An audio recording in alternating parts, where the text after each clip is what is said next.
Oggi è la festa della mamma e io voglio veramente ringraziare mia mamma che mi ha plasmato il carattere e le costole anche, altri tempi erano.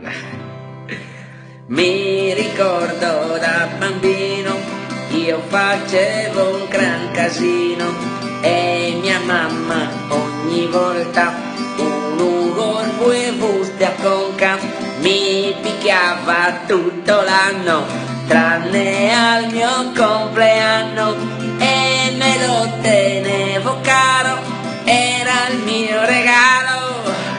Se io starnutivo forte mi diceva mala sorte, se facevo una puzzetta tindeva le desamatta, meno male cazzarola, di mamma ce n'è una sola, ringrazio Cristo risorto se non sono morto.